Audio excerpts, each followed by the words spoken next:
नमस्कार दोस्तों, आप सभी का स्वागत है आपके अपने YouTube चैनल AR अकेडमी में।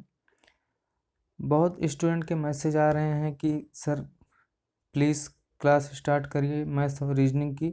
आपके एग्ज़ाम्स बहुत ही नज़दीक आ रहे हैं।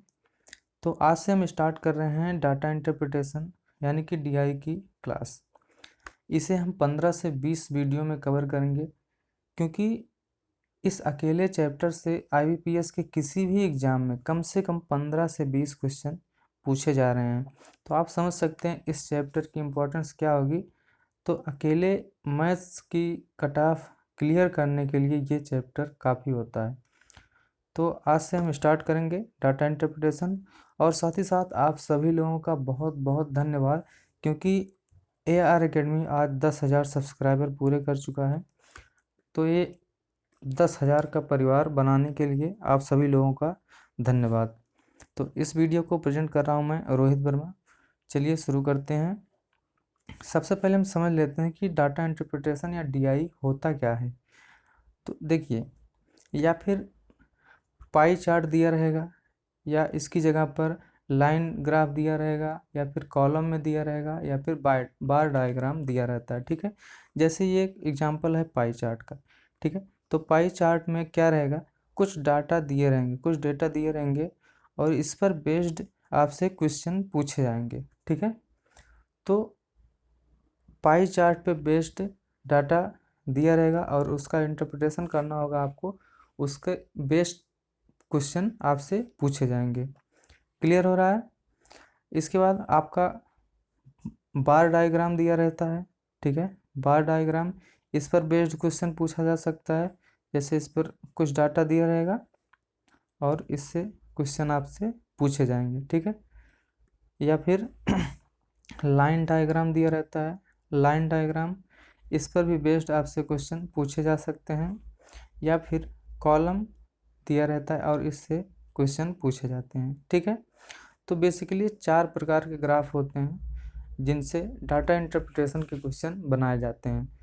जो 3 लेवल होता है, एक जो हम कह सकते हैं कि लो लेवल, मॉडरेट लेवल या फिर हाई लेवल। ठीक है, तो लो लेवल में क्या होता है, सिर्फ एक ग्राफ दिया रहेगा, चाहे पाई रहे या फिर बार रहे, लाइन रहे या फिर कॉलम रहे। ठीक है, और इसके बाद मॉडरेट आता है। मॉडरेट में एक भी हो सकता है या फिर 2 हो सकता है। अगर एक रहेगा तो उसमें थोड़े से जटिल क्वेश्चन बनाने की कोशिश करते हैं।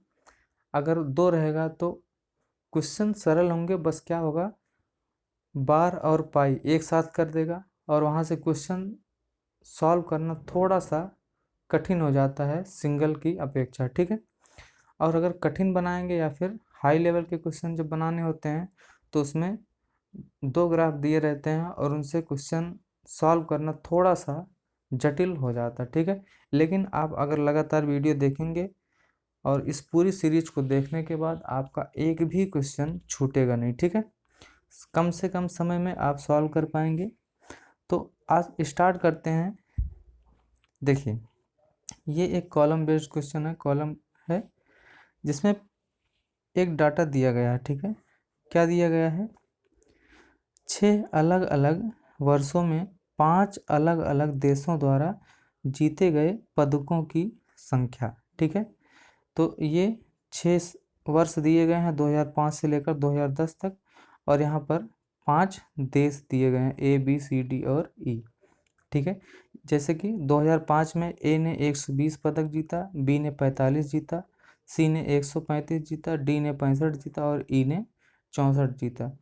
इसी तरीके से 2006 में, 2007 में, 2008 में, 2009 में और 2010 में कुल पदकों की संख्या आपको दिया गया है। ठीक है, ये डाटा हो गया, और इस डाटा पे बेस्ड आपसे क्वेश्चन पूछे जाते हैं। ठीक है, आई होप क्लियर हो रहा होगा धीरे धीरे। तो डरने की कोई बात नहीं है, आराम से आप वीडियो देखते रहिए, आपका एक भी क्वेश्चन गलत नहीं होगा। आप बहुत ही कम समय में सॉल्व कर पाएंगे वीडियोज़ को देखने के बाद। ठीक है, देखिए पहला क्वेश्चन क्या कह रहा है, वर्ष 2006 में देश बी द्वारा जीते गए पदकों में 45% स्वर्ण, 10% कांस्य और शेष रजत पदक थे। इस देश द्वारा जीते गए रजत पदकों की संख्या क्या थी। ठीक है, ऑप्शंस आपके हैं 27, 33, 43, 37 या फिर उपर्युक्त में से कोई नहीं। देखिए कैसे सॉल्व करेंगे, ध्यान से देखिएगा। ये है देश बी और ये है 2006। तो देश बी द्वारा 2006 में कुल कितना पदक जीता गया है, 60। ठीक है, ये आपको ध्यान में रखना है। 60 पदक है टोटल, जिसमें 45% क्या है, स्वर्ण है और 10% कांस्य है। तो गोल्ड कितना हो गया, 45, और सिल्वर कितना हो गया, सॉरी ब्रोंज कितना हो गया, ब्रोंज कितना हो गया 10%, 10%। ठीक है, और आपसे पूछा गया सिल्वर का परसेंट आपको निकालना है, उसकी संख्या निकालनी है। ठीक है, देखिए तो 45 और 10 कुल कितना हो गया, 55, 55। तो 60 क्या है, कुल पदक है। इस 60 में से 55% क्या है, गोल्ड और ब्रॉन्ज है। ठीक है, इसके अलावा जो बचेगा कितना बचेगा, 45%, क्योंकि टोटल क्या होता है 100% होता है। तो 100 में अगर 55% क्या है, गोल्ड और ब्रॉन्ज है, तो जो बचेगा, तो 100 माइनस 55 कितना बचेगा, 45। तो ये 45 क्या होगा, वो सिल्वर होगा। तो अब आपको क्या निकालना है कि 60 का 45% क्या होता है। क्वेश्चन समझ में आ रहा है, क्योंकि टोटल क्या है 60 है, जिसमें 45% स्वर्ण, 10% कांस्य है, और जो बचा यानी कि 45% वो क्या है, रजत है। अब आपको प्रतिशत में पता चल गया कि 45% है, लेकिन उसकी संख्या पूछा गया है। क्या पूछा गया है, उसकी संख्या पूछा गया है। तो आप कैसे निकालेंगे कि 60 का 45% कितना होता है। तो इसे कैसे निकाला जाता है, 60 का 45%,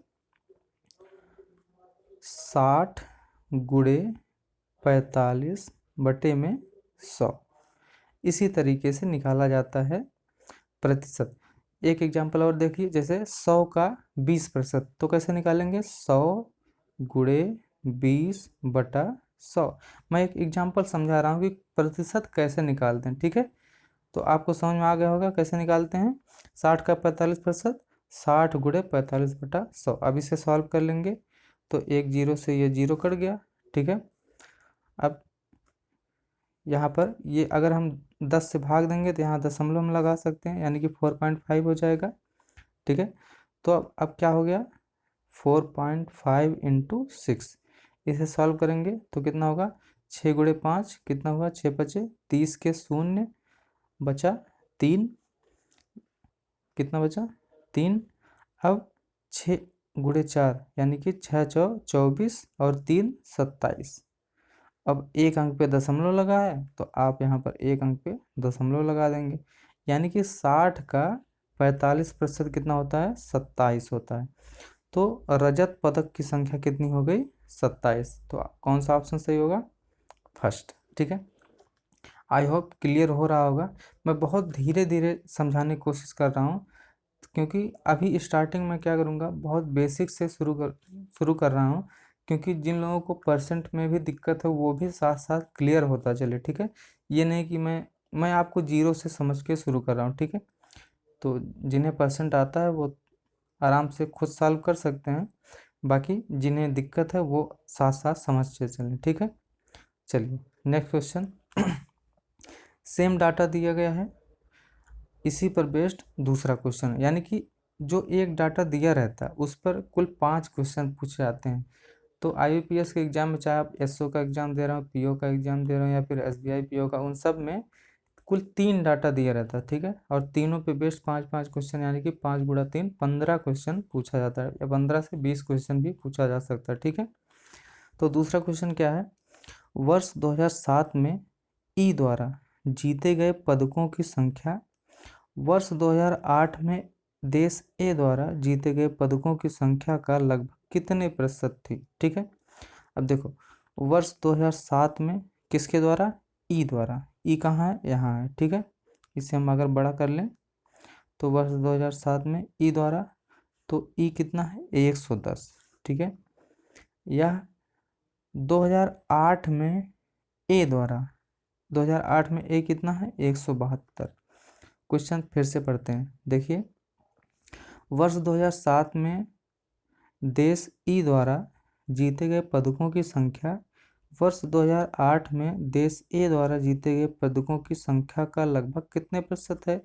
यानी कि ये 110 इस 172 का कितना प्रतिशत है, क्योंकि ये जो 2007 में ई कितना है 110 है और 2008 में ए कितना है 172 है।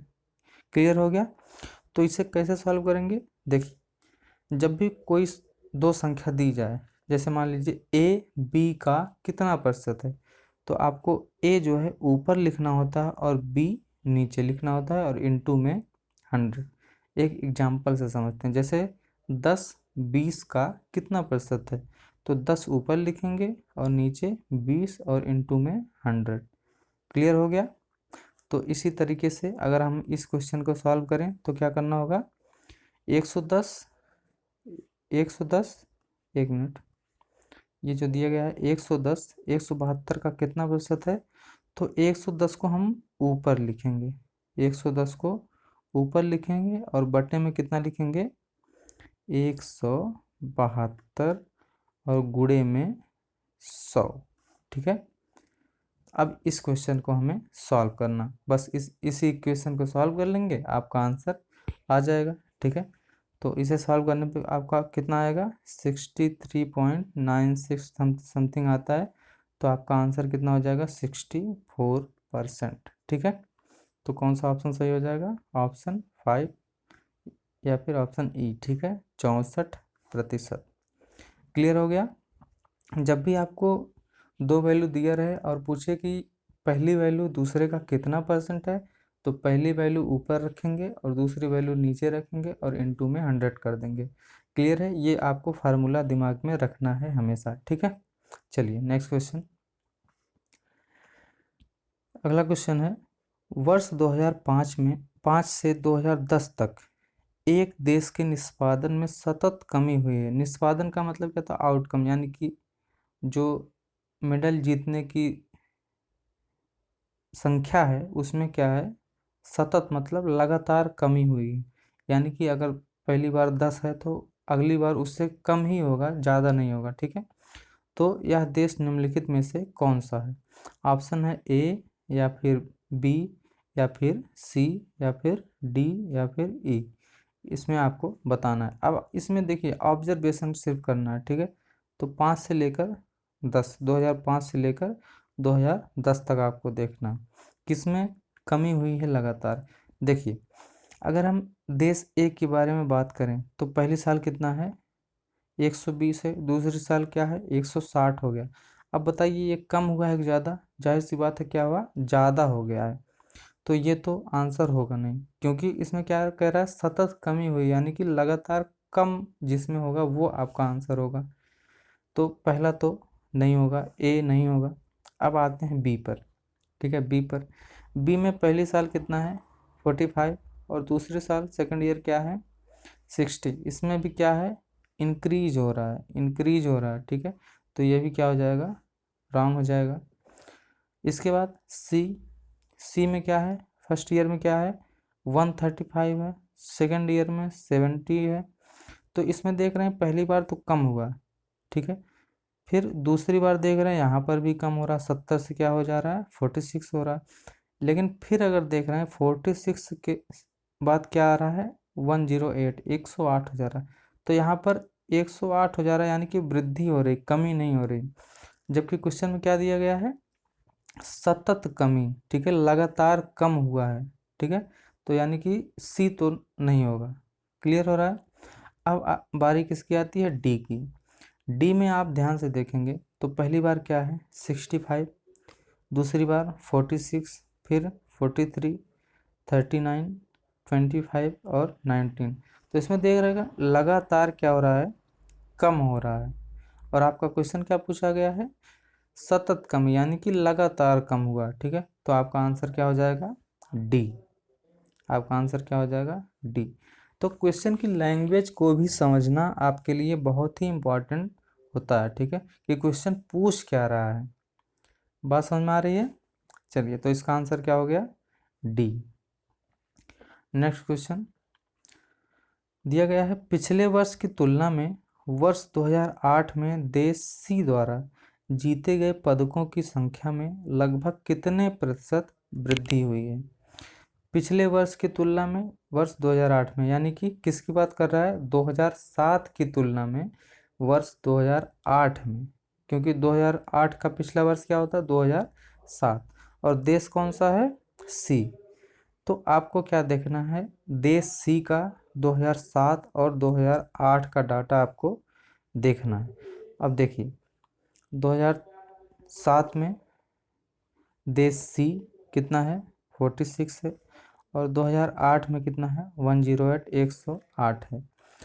तो आपको ये बताना है कि 2007 यानी कि 46 की तुलना में जो 2008 में वृद्धि हुई है वो कितना प्रतिशत हुआ है। पहले आप क्या करेंगे? उसे संख्या निकालेंगे। संख्या कैसे निकालेंगे? अगर 108 में से 46 यानी कि 46 घटा लेंगे तो आपको संख्या मिल जाएगी। फिर उस संख्या को हमें प्रतिशत में बताना है। तो पहले हम घटाते हैं, 108 से 46 घटाएंगे तो कितना बचेगा? 62, 62, ठीक है।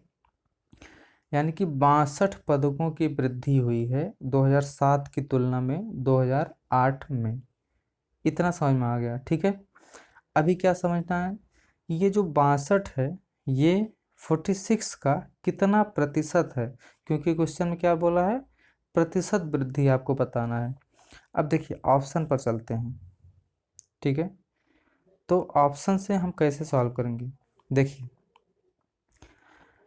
पहला ऑप्शन है 234। 234 मतलब 2 गुने से भी ज़्यादा। 200%, किसी भी संख्या का 200% क्या होता है? उसके 2 गुने से। अगर 234 की बात हो रही तो 2 गुने से ज़्यादा, ठीक है। जैसे मान लीजिए 10 का 200% कितना होता है? 20। 20 का 200% कितना होता है? 40। लेकिन 234% की बात, यानी कि 2 गुने से भी ज़्यादा, तो पहला तो ऑप्शन होगा नहीं, क्योंकि 46 का 2 गुना कितना होता है? 92 होता है, 92 होता है। जबकि यहाँ पर कितना दिया गया है? 62। तो पहला ऑप्शन क्या हुआ? गलत हुआ। इसी तरीके से चौथा ऑप्शन भी क्या हो जाएगा? गलत हो जाएगा, क्योंकि ये भी 2 गुने से ज़्यादा है। 2 ऑप्शन निकल गया। अब देखिए, जो थर्ड ऑप्शन है, यानी कि 150। 150 मतलब 1.5 गुना। तो किसी भी संख्या का 1.5 गुना क्या होता है? कि वह संख्या, यानी कि 46 प्लस इसी संख्या का आधा, यानी कि 23। तो ये कितना हो जाएगा? 69। यानी कि अगर यहाँ 69 होता तब तो ये ऑप्शन क्या होता? सही होता, 150%, ठीक है। तो ये भी क्या हो गया? गलत हो गया। बचा कौन सा? दूसरा और पांचवा, 134% या फिर 110%। अब 110% का मतलब क्या होता है ये समझ लीजिए। देखिए, किसी भी संख्या का 100% क्या होता है? खुद वही संख्या, यानी कि 46 का 100% कितना होगा? 46, ठीक है।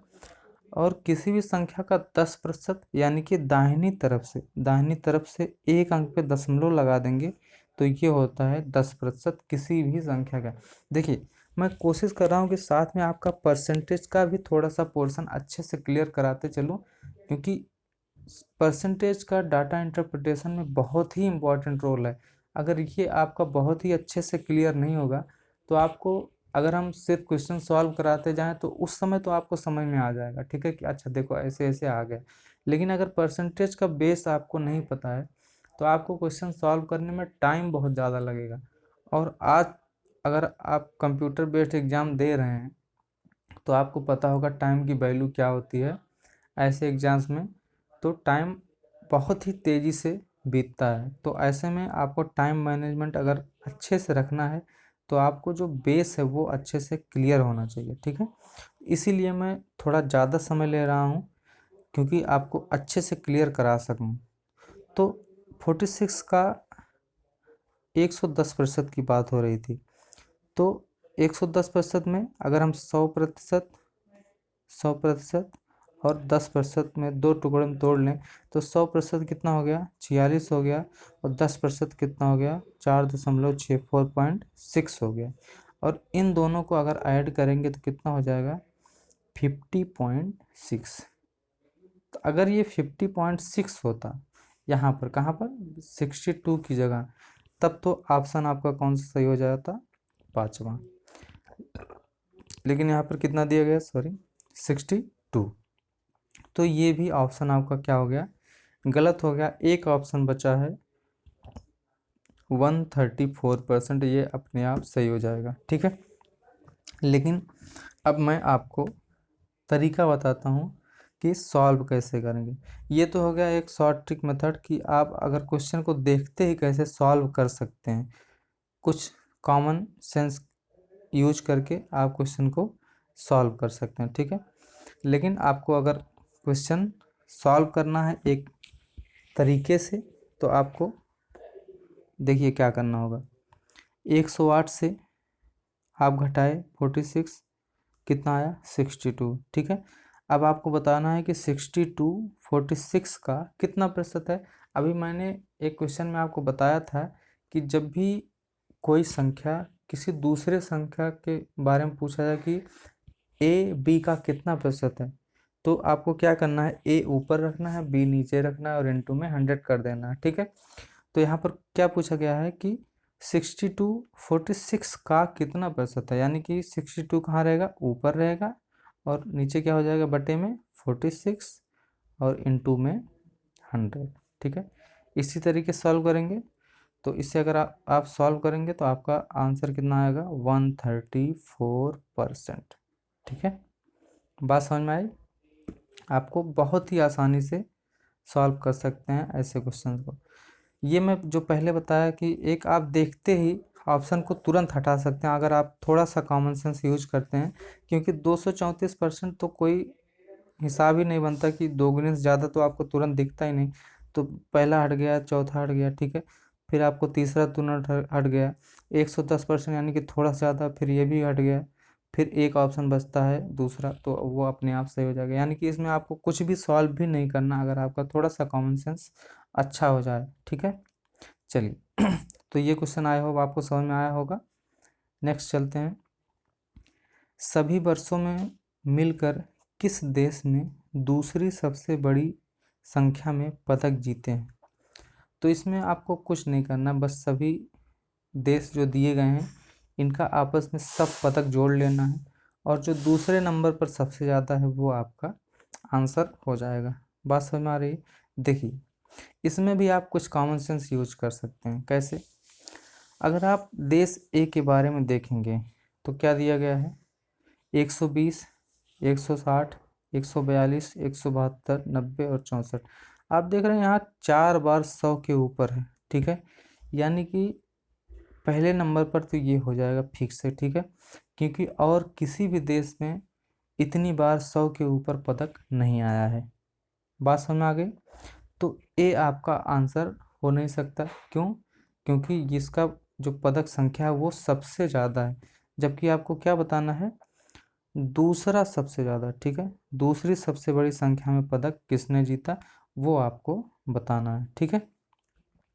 अब देखिए दूसरे नंबर पर कौन आ सकता है, आपको एक कॉमन सेंस यूज करना है कि देखिए यहाँ पर एक बार है। अगर हम बी की बात करें 100 के ऊपर क्या है, सिर्फ एक बार है। अगर सी की बात करें तो 1 और 2 बार है।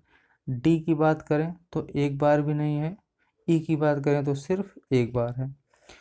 तो सबसे ज़्यादा चांसेस क्या है कि सी में दूसरी सबसे अधिक संख्या आएगी, ठीक है। फिर भी अगर आपको कंफर्म करना है तो आप जोड़ सकते हैं, तो जोड़ने में कुछ है नहीं, आप सिंपली जोड़ सकते हैं। अगर हम बी को ऐड करेंगे एक साथ तो 6 और 4 10, 8 18 और 2 20 और 5 25 के 5, हाथ लगा 2। इसके बाद 3 और 6 9 और 2 11 और 6 17 4 21 और 2 23 के 3, हाथ लगा 2 और 2 और 1 3, यानी कि 335 हो रहा है, ठीक है।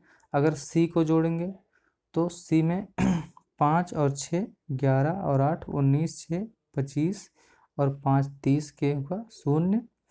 फिर 8 और 5 13 4 17 7 24 और 3 27 और 27 3 30 के 0। फिर 3 और 1 4 और 1 5 यानी कि 500। ठीक है, तो यहाँ पर 500 आ रहा है और जबकि बी में कितना था 335। और आप ई जोड़ेंगे, ई को भी जोड़ने पे 500 से कम ही आएगा। तो आपका बेसिकली आंसर क्या हो जाएगा सी, यानी कि सी जो देश है वो दूसरा सबसे अधिक पदक हासिल करने वाला देश है। ठीक है, तो आपको देखिए आपको काम कहाँ करना है, आप परसेंटेज थोड़ा सा अच्छा करिए, कोशिश करिए कुछ संख्याएं जोड़ने की। ऐसे खुद से मानिए, जैसे 25 200 का कितना प्रतिशत होगा, या फिर 40 300 का कितना प्रतिशत होगा। ऐसे खुद से कुछ क्वेश्चन बनाइए और इसे सॉल्व करिए, क्योंकि अगर आप परसेंटेज में अच्छे हो गए फिर आपका डाटा इंटरप्रिटेशन कुछ भी बचता नहीं है। ठीक है, ये तो पहला आपको सही करना है। और दूसरा क्या करना है कि क्वेश्चन की लैंग्वेज को समझने की कोशिश करना है कि क्वेश्चन पूछ क्या रहा है। ठीक है, क्योंकि अगर आप ये भी नहीं समझ पाए कि क्वेश्चन पूछ क्या रहा है तो आप उसे सॉल्व कैसे करेंगे। ठीक है, तो क्वेश्चन ज़्यादा से ज़्यादा क्वेश्चन पढ़िए और उसे समझने की कोशिश करिए कि क्वेश्चन पूछता कैसे है। ठीक है, तो ऐसे धीरे धीरे करके आपका ये चैप्टर पूरा अच्छे से 10 से 15 दिन में क्लियर हो जाएगा। आप मुश्किल से आधे घंटे एक दिन में देंगे तो आपका ये पूरा चैप्टर क्लियर हो जाएगा। तो अगर आप 20 दिन में, मैं बोल रहा हूँ तो आधे घंटे डेली का तो कितना हो गया 10 घंटे। और 10 घंटे में आप अगर 15 से 20 क्वेश्चन ले आ रहे हैं तो ये कोई बड़ी डील नहीं है। ठीक है, आप बहुत ही आसानी से सॉल्व कर सकते हैं। तो इस वीडियो में इतना ही। अगर वीडियो अच्छी लगी तो वीडियो को लाइक करिए और अपने दोस्तों के साथ भी शेयर करिए। साथ ही चैनल को भी सब्सक्राइब करिए। मिलते हैं नेक्स्ट वीडियो में। नमस्कार।